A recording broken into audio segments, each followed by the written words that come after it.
those data-hungry AI searchers, they only go to a very limited number of websites. They go to Reddit, they go to Wikipedia, they go to LinkedIn, they go to YouTube, and I don't think very many women are thinking about this. If you're not positioned correctly, if you don't have a good about section, a good title, you will not come up. And that means you do not exist in the job market. This is not optional anymore. AI is reshaping the world, and while the headlines swing between hype and fear, most women are asking just one question: what does this mean for me? This is AI Ready Women. Hi, welcome back to AI Ready Women. This is the podcast about the future of AI for women, the workforce, and the world. I'm Lou Compagnone. I'm an AI transformation leader and futurist. And today I'm super excited because I've got an amazing guest joining us. But first, Georgie, hi. Hi, Lou. Great to be here. And I'm Georgie Hubbard. I'm the author of The Bold Move. I've been in recruitment for the last 14 years, and I'm also a career coach. And today I am so excited to have you on, Melissa. Do you want to give everyone a bit of an introduction into yourself and a bit about your background? I was lucky enough to learn to code in 1979. Which is a very long time ago. And I went to an all-girls rural high school, and there were only 6 of us in my graduating class, and so they didn't teach maths or science because they weren't girls. It seems outrageous. That's in my living memory. So I got bused to the local boys' school. I was the only girl at an all-boys high school that year, and I kind of joke that it's been perfect career prep. Do you know, I'm still dismayed that I'm often the only woman in the room.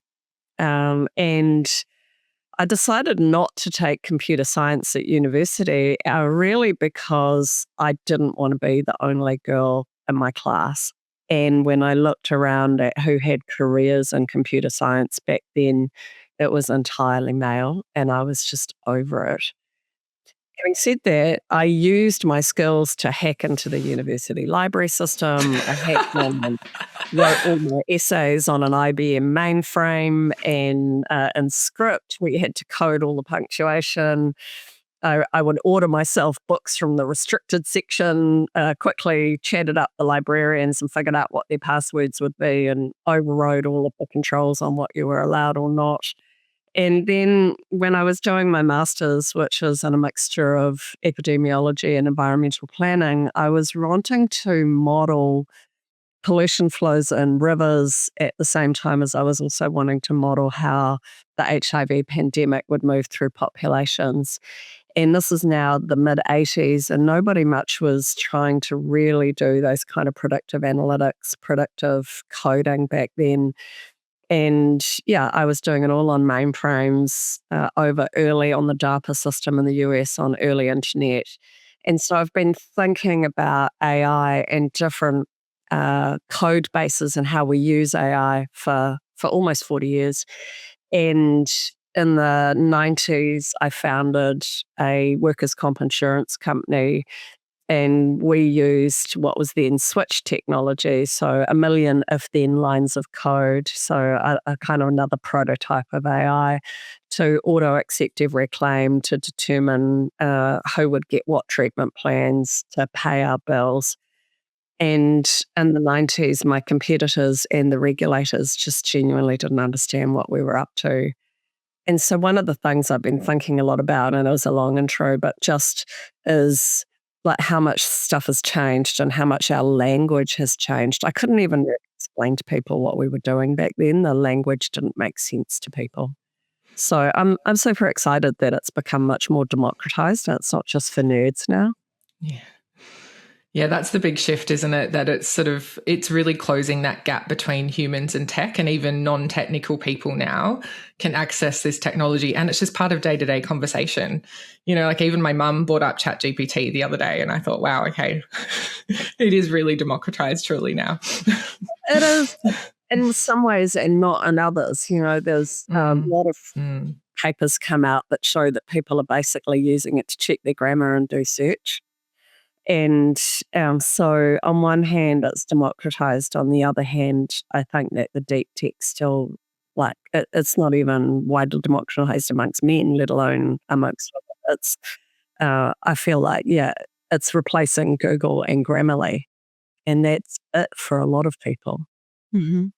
That's actually such a perfect way to open up the episode now, because you've touched on something there that really does keep me up at night. And for context, I've seen this play out in real time, how women are left out of the conversations. I've worked in tech from a recruitment lens for a long time, Melissa, now, and I've seen how women hold back. We don't negotiate higher salaries. We play small. We wait until we're 100% ready.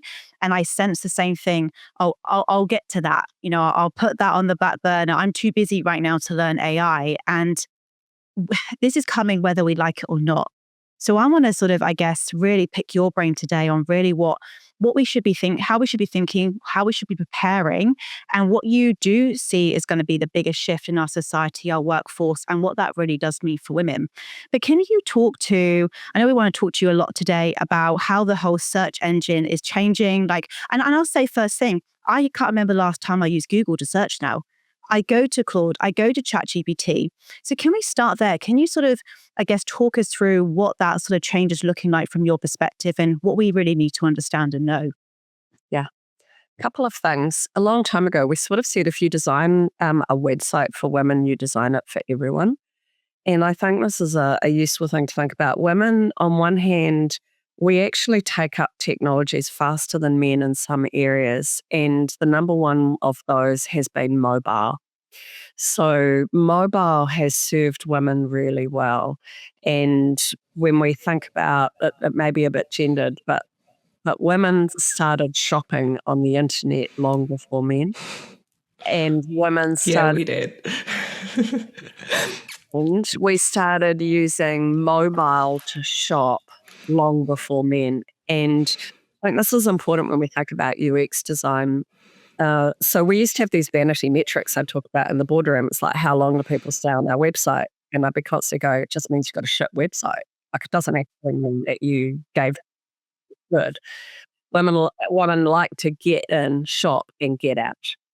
And I think that's kind of interesting because I still see websites designed as brochures, and it felt so 1990s. Like, I didn't come to your site to learn about your product. I came to buy it. So I want the big fat buy now button, and I want to get out of here and go be something else that was more important to me.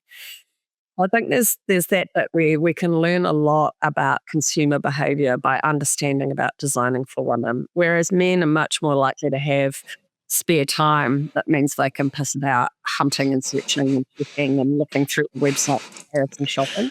But women want to get in, get out. So we've got like the mental load we're carrying around about who's going to eat what for dinner and who has to get where and who else in the office needs looking after and when the next office shout is and like just all that crap that is in women's minds. We don't have time. This is where AI, I think, is so interesting. So in the old days, meaning like last year, people went into Google for search and they'd go, tell me what they would just write best running shoes. That would be their entire search. And now what we do is we go into one of the tools, whatever one we're using, and it might just be Google AI or it might be Claude or it might be Perplexity or something else.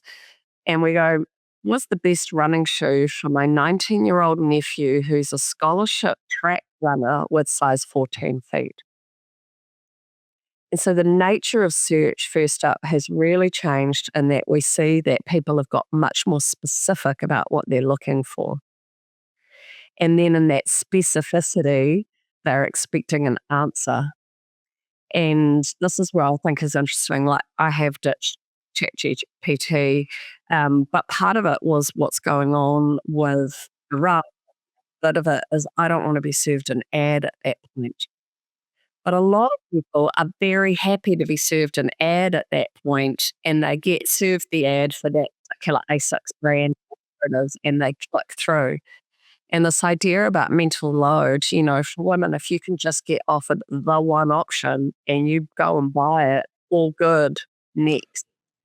So that nature of search is really, really changing. And I don't know how many marketers have caught up with that yet. Hey, Melissa, something that I've been thinking about a lot is I've been describing it almost like the Pac-Man effect. Like, I feel like large language models are just eating everything. So they're eating all the information, all the websites. And exactly to your point, if you're time poor, you kind of love that in a way, because it actually stops you from having to navigate all of that noise, have all those tabs open when you're trying to choose something. But I've been thinking about what is the impact of that Pac-Man effect. What does it mean in terms of the information that's curated for you? And really keen to hear your thoughts about that. I want to come back to something you said about it searching all the websites. It's just not. And I think this again for marketers, they haven't really thought enough about the difference between SEO and AEO. And SEO, what you wrote about yourself really, really mattered. And we did all these rich websites with like all the keywords, and we'd go back and we'd see what are people putting into Google search. And so they put best running shoes. So we whacked best running shoes all over the site. Well, you can't put that content in that goes best running shoes for a 19-year-old track nephew, running scholarship, yada, yada. And so those data hungry AI searches, what they do now is they only go to a very limited number of websites to get the answer first. And we know from the research that they go to Reddit, they go to Wikipedia, they go to LinkedIn, they go to YouTube, and then like there's sort of a dozen more. And this is very important for women who want to market their stuff, is that, women, we don't tend to hang out in Reddit. We tend to, if I talk to my women friends, they'll go, oh, it's sort of incel tech bros, right? Yes. And that's what the incel tech bros. Why would I go there and promote my product? Why would I think, okay, if I'm marketing to women, where am I going to market to women? The first place that comes to mind is not Reddit or Wikipedia, or to be fair, even LinkedIn. And yet these are the most indexed sites by those search engines. And I think this is where women have to start thinking differently now about, okay, if we do want to get our products into the hands of other women, we can't just put on our website that this is a fabulous skin product, or this is the best running shoe, or this is the best kettlebell, or whatever it is. We have to start actually going to those places where the engines are now searching. And I don't think very many women are thinking about this. Mm. So true. And as a female founder herself, I run a recruitment company. I have an AI tool, and I've got a coaching business.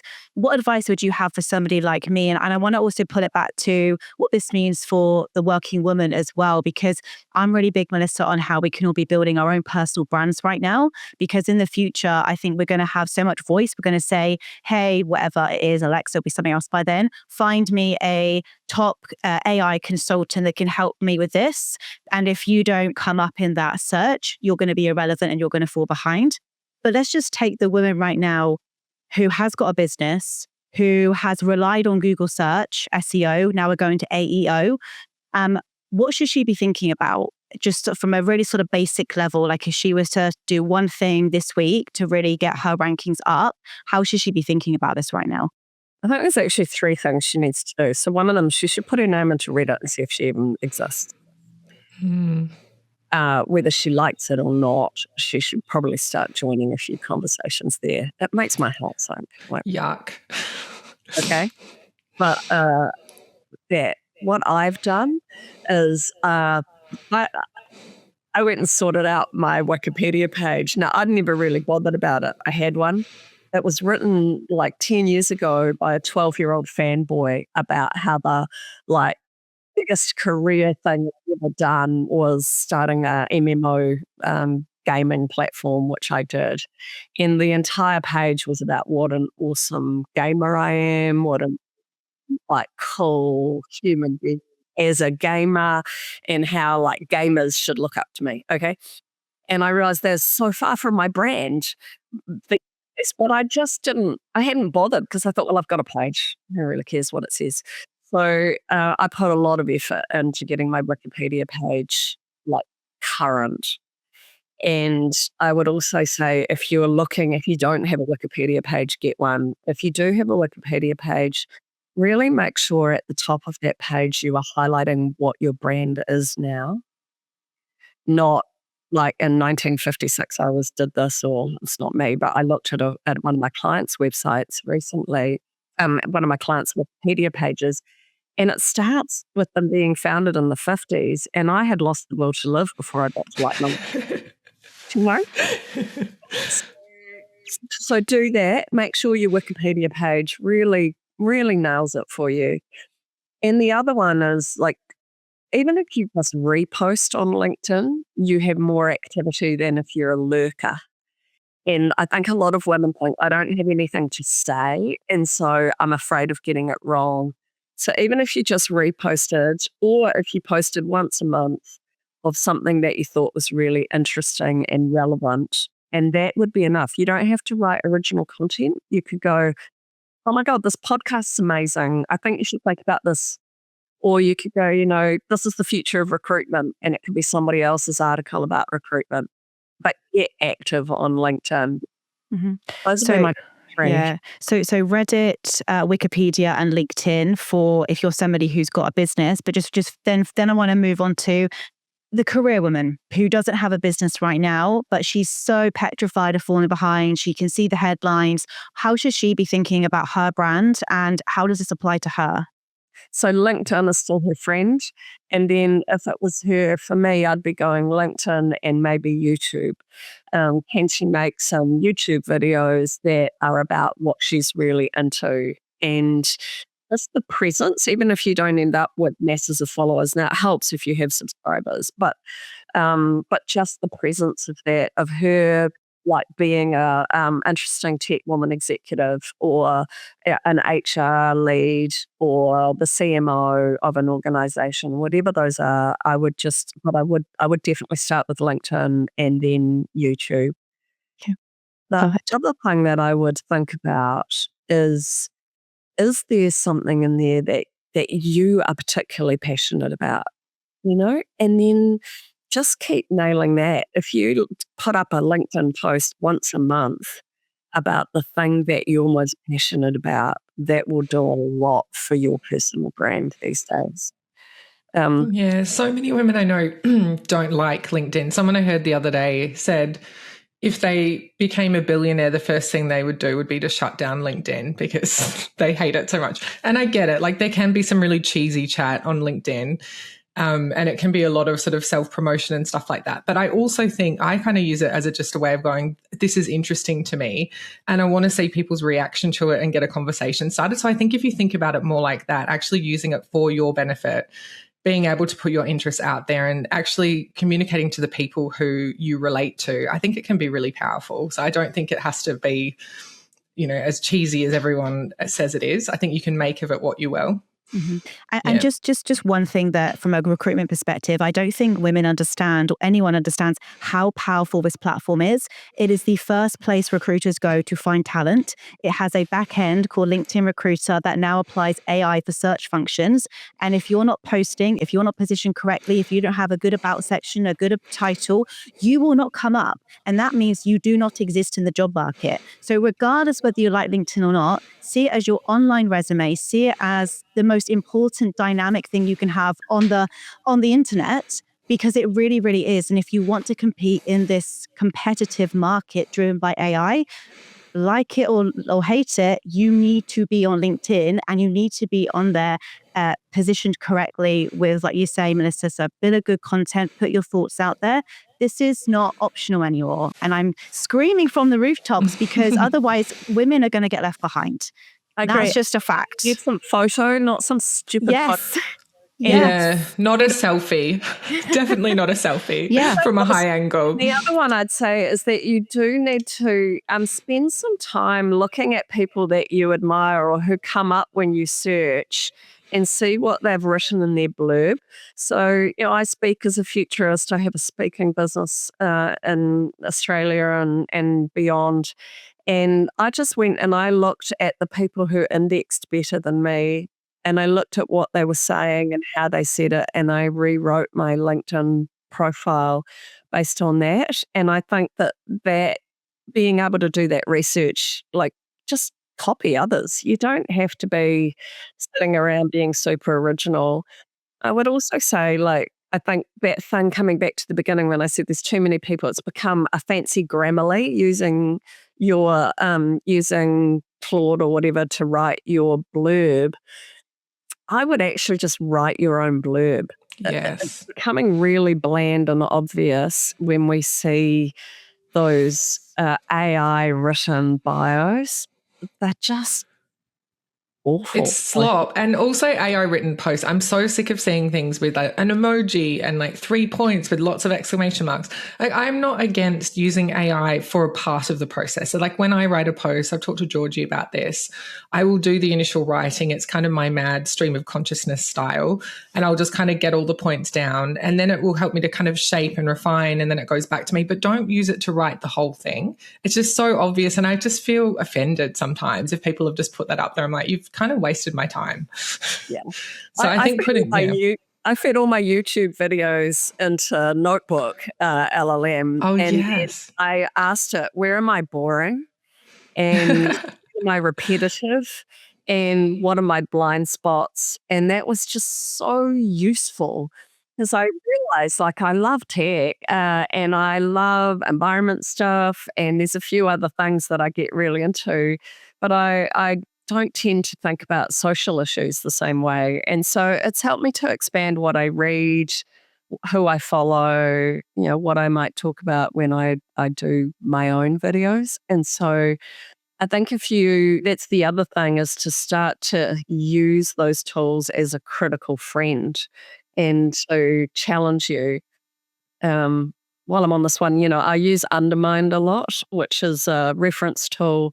And I'll ask for last week I asked for the 10 most cited articles by a woman called Mariana Mazzucato, who's an economist I really like. And then I asked for the 10 articles that have refuted her. Mm. What it does is it gives me an ability to use the AI to get out of my bubble. And so I think we need to do a bit more of that too. Like, women need to kind of get started by thinking, how could I use this to argue against me? Or how could I use it to be critical of my thoughts or my thinking or particularly, I think, when we lose confidence so easily, if we could have a critical friend that isn't an actual human telling us where it's good or bad, that could really help us a lot. That's such an interesting way of using it, because I think so often it just, if we use AI in the wrong way, it just reaffirms and sort of gives us a big sort of ego pump up. And actually, sometimes we don't need that. We need a different perspective. Just, Melissa, something that I've been thinking a lot about when you were talking about, writing your own content and where you write it, I was thinking about the fact that we need to shape the way that we're seen by these models rather than them shaping us. And something that I came across recently was a study, I think it was from Berkeley University, where it talked about the way that large language models perceive women and the kind of language that they associate women with. And it was quite disturbing. So it sort of said, if you, for example, try and generate a picture of a female or a man, or try and ask questions about it, it's more likely to associate men with words like career, professional, executive, and women with things like nurturing, family, home, children. So I just wondered if you could talk a little bit about that. Have you sort of noticed anything similar in terms of the sort of perception of women within AI? I'm going to talk about something similar. So, anyone who can see us can see we look very similar, the three of us, right? We are of a particular type.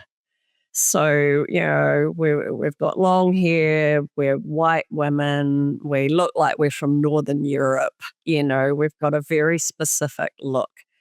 And why I mention this is that if you go all the way back to Kodak, and I did a bit of research on this. So you go back to Kodak, and Kodak did their color sampling based on the women who worked in the office at Kodak. So what they did was that they went, we're going to make film, we're going to have people look good on film. So they took the women in the office, they took their photos, and they color graded the film to fit that type, which happens to be the type that the three of us are. And so when you think about that, we have bias built in right from that original, what does film look like? And then when we think about these large language models and image generation, is I like to think that they're going out to the internet and they're averaging the answer to whatever your question is. So last year I did a thing and I asked it to give me an image of what an event organizer looked like. And an event organizer was a pretty young blonde girl surrounded by flowers. I know. And then I thought, what's interesting here is like, do I get upset about this? Or do I think actually what's so interesting is that this is the average of event organizers when an LLM goes out to the world and looks at kind of aggregator sites of what does an event organizer look like. And so this to me is really important. So what I tried doing was I've done a few experiments with a bunch of the image generators. And I had one, a slightly different one, which is that I'm kind of interested in the use of animals for human transplants. Okay, so may seem like off topic. I've been looking for some imagery to use in my slideshow discussions of this. And it keeps giving me these handsome buff boys as the transplant donor. And I'm like, you know what? People who sell their organs don't look like white people. People who are forced through their economics to sell an organ are generally like they're brown. They're not going to look as healthy, perhaps, And so I kept trying to get these various image generators to give me images of like brown and black organ donors, and they'd give me linebackers, right? Big, buff, black guys. And then I go, well, now could you make it a bit more Hispanic, or could you do this? And what I found so interesting is that the guidelines, the rules that have been built into those to attempt to stop people from being racist have almost made them more racist and more sexist in themselves. Do you get this? Because when the more I pushed on this, could you make them look a bit sicker? Could you make them look a bit more Hispanic? Like basically you can't. Our guidelines won't let you go there. And I thought so the anti-racism guidelines have almost made the system more racist. The anti-racist guidelines have almost made it more sexist. I'm so glad we've gone here because, I run experiments as well, Melissa, and I ran one the other day just to test where we're at.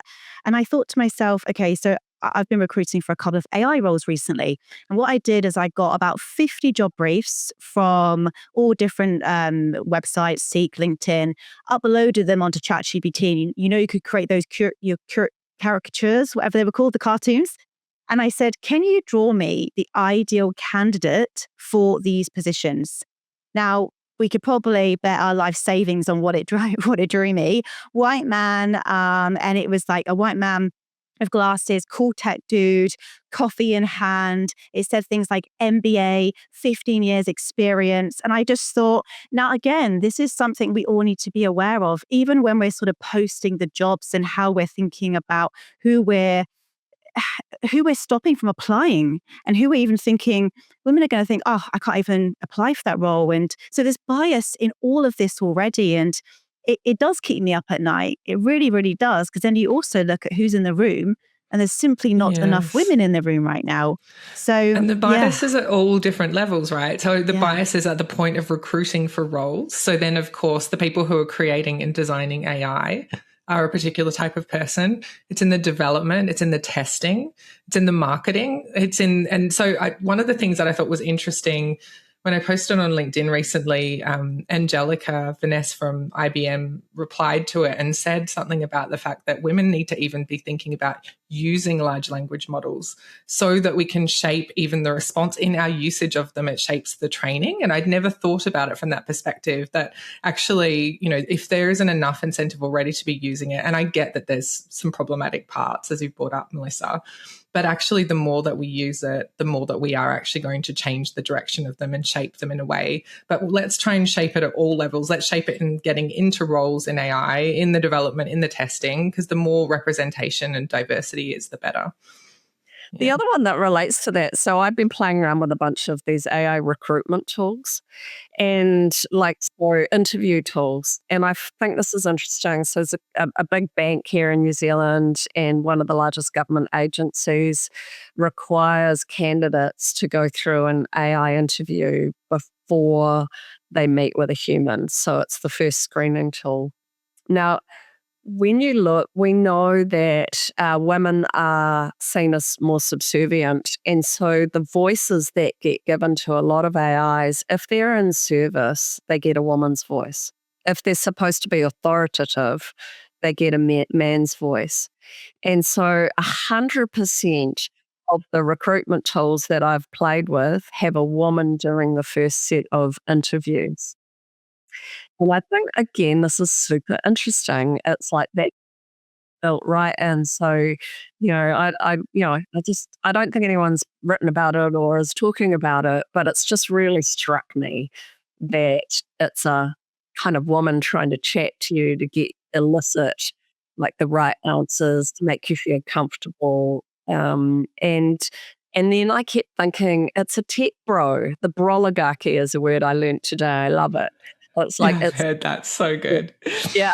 Who scripted that woman? It's not a woman who scripted that woman, right? It might be a female voice, but I mean, I've been playing around with those tools as well because I'm fascinated. But what it felt more like was an obstacle course to get to a job.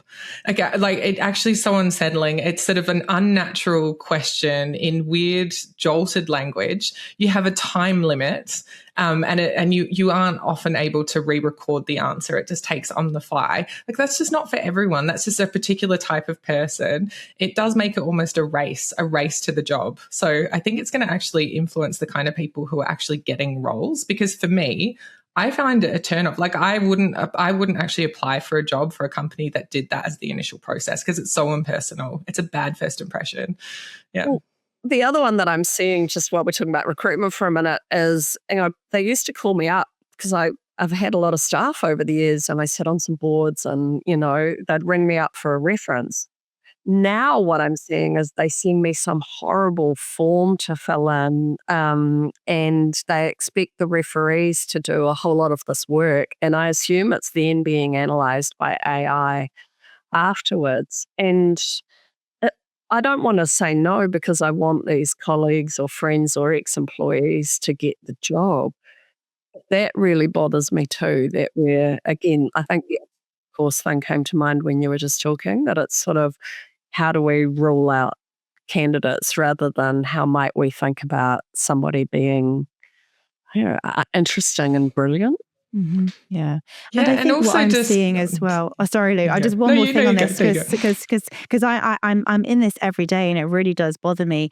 I think that companies have got to really think about their reputation as well, because like you just said there, Lou, you are an incredible female. And I know there's a lot of companies right now that are dying to hire more females into the organization. And you'd be so turned off by an interview process like this. And so I think that's really, really super key. And these are the conversations that companies really need to be having internally. Like, what kind of brand do we want? And how are we using this technology not to filter certain people out of even applying in the first place? But look, I think there's definitely a case for AI in recruitment, but there needs to be a human in the loop still. That absolutely needs to happen, because the one thing that I'm seeing as well is that what AI can't filter out is human skills and your judgment and the way you communicate. And how can we really start to, if a woman applies, she might not come from a tech background, most don't, but she'll be able to have incredible critical thinking, great leadership skills. But if she's going to be filtered out in the first instance by AI scanning just her resume, she's not even going to get the opportunity to even interview with an AI bot in the first place. So it's where are we applying this technology in the process? I think it's really super important. And I just don't know if it's at that point now where it's sophisticated enough that we should be relying on it solely to do this first filter for us. I'm going to jump in. Yeah. Yes, please. I guess there's a bunch of things there. One is when people tell you who they are, believe them. I think this is a perfect way of women figuring out who not to go work for. Yeah. Yes. Should be encouraging So me true. to put window dressing on. I'm like, I've had it to here with going into organizations that say they want diversity and then treat me like shit. Like Yes. and so I don't want to put any of my sisters in those roles. So I don't care. Like if they want to put a window front up that says, we're bros, go for it. Like, let's not bother. But the other side of it is I'm going to disagree with you about the human stuff. I think that it's laziness if they're doing what Lou's talked about, where they've kind of made it an obstacle course. They're asking facile, transactional questions. I think one of the things that is actually quite cool about the ability to use AI for some of this stuff is that we can do deep analysis of people's language and start to look for patterns in their language. I don't have anything to do with them, but there's a company, Valence, I've watched for a long time who I think are doing a really good job in the AI coaching space.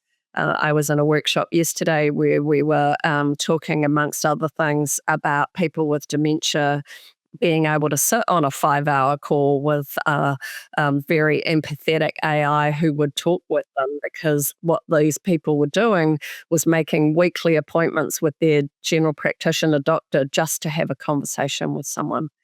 And so I'm not trying to mislead them with that, but that ability to have empathy, I actually think that AI can have a lot of empathy now. The difficult bit is what Lou mentioned before, which is that it has a bias for amiability, a bias for agreeableness. And so that empathy at the moment, because of the way that the guardrails are written, will mostly reinforce whatever your bias is, as opposed to really challenging you in a new way. But I think that will come. So I'm not convinced that AI can't do empathy. I think it's just that we've let 24-year-old guys with all of their development, code this stuff and write those scripts. And so true. I actually agree on the empathy thing. So something really surprising happened for me. Have you used sesame.com? No. So you got to give it a go. So it's a voice bot and it's still in a sort of demo phase. I imagine it's going to be rolled out and they're going to make a crazy amount of money soon. But essentially it's got two voices. It's got Maya and Miles. And Maya sounds very natural and very human. It's almost uncanny valley. So I was playing it with my 9-year-old son, and my son got it to make him a quiz. And he said, Maya, can you make me a quiz? And he didn't say how old he was or anything like that. But Maya must have just picked up his age and made this pretty easy quiz for him. And he said, Maya, I'm actually quite smart, so you can make it a bit harder. So Maya made the questions a little bit harder. And then he said, Maya, now I'm going to quiz you. Now, what he didn't realize was he'd already given her the answer to the quiz question that he was about to ask her. She pretended to not know the answer to make him feel smart. She was like, that's a really tricky question. Let me have a think about that. Now, that just threw me, because that to me is empathy. It's empathy in lots of ways, picking up kind of his age, sensing that he needed something harder, then going back and actually making him feel reassured that he obviously, it was important to him to feel smart. She made him feel smart. I thought that was fascinating. And I had never really associated AI with empathy, but I'm starting to see that there is some ability to do that. That's encouraging. That is super encouraging, because look, at the end of the day, humans also have bias. We've talked about it. I've talked about it my entire career, calling out people's unconscious bias. When there's, like you say, when a man sort of says, "Oh, we'd love to have more females into our team," and then there's 3 men interviewing and they're not directing the right questions, and the female feels really. So for that reason, I think it could be fantastic if the AI absolutely can come from an empathetic place. But do you know what? AI probably is going to have more empathy than some of the hiring managers out there, to be honest. Yeah, it definitely will have more empathy than some of the interview processes I've been through. But also, I come back to that one, just because they want women on the team doesn't mean they're going to treat those women well. Wow, 100%. Yeah. I think that's still really an important thing to remember. Yeah.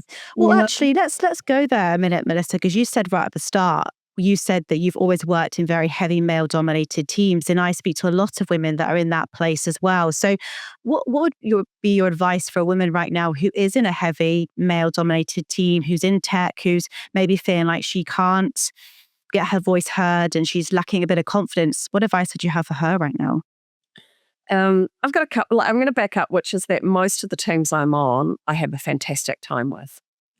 And I work with some incredible men. And one of the teams I'm on, we've just brought a younger woman in as an associate, and I'm really delighted about that.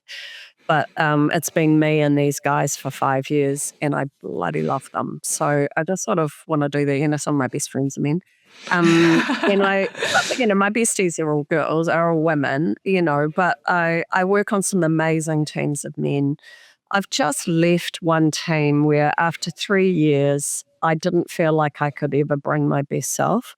I felt like I didn't behave the best I could. I got treated very, very poorly. And I've really been spending some time trying to unpack that and understand. And this is probably not what you're expecting, but actually, Lou and I have talked about this. I've just read this unbelievably great book that I'm going to recommend to every woman, which is Unbound. I bought it. Kasha Urbaniak. She's a Taoist nun / dominatrix. And oh my God, amazing. You had me at that combo. But what I've loved about it is really deeply thinking about our sense of worthiness, our sense of, not being grateful that we got into that room. Like those boys don't feel grateful they got into that room. And so there's that about what it is when you decide to be submissive, like really being submissive, do you know? And the same the other way, if you really have something to say, being super clear about it. And I think we talked about gendered language earlier. There's way too much sorry in the way women speak. We undermine ourselves. We say, I don't want to be annoying, but blah, blah, blah. Or I'm here to reinforce the rules, so I'm really sorry about that. Or I think that apologetic stuff that we've been trained into as politeness serves us badly. And so, getting really straightforward about what you want and what you don't and where your boundaries are. I think that for me, that's been one of the gifts of being 60. Do you know, like I wish I'd learned it earlier, and I didn't think I was so bad at it. But this experience, this 3 years of misery has been like, and I've left now, but it was a constant kind of jujitsu with myself as to why I'm but I was the most qualified in the room, the most experienced in the room, was the only person that had domain knowledge of the work we were doing. And yet what I called like confident, mediocre white guys were just treating like me badly. And but I realized they need to change. I'm not taking away that. Like they miss out by not having those women's voices in the room. But the other side of it is setting ourselves up to be a little less likable and a little more boundary oriented.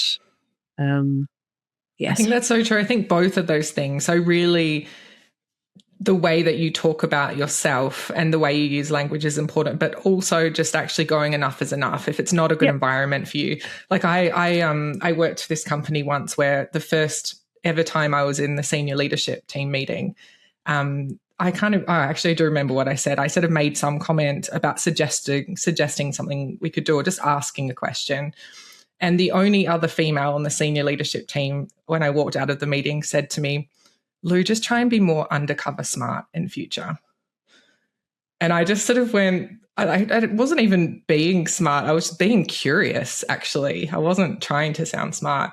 But it just made me go, at that moment, I went, I can't work for this company. Like that was just, that just to me says everything. Like if you can't bring yourself and you can't be curious and you can't sort of bring a different perspective, then it's not the company for you. So I think you're so right. I think it's about language, but I think being selective and choosing a good environment. And just because you get through the interview process, you still need to continuously ask, is this still a good company for me? Just because I've actually landed the job.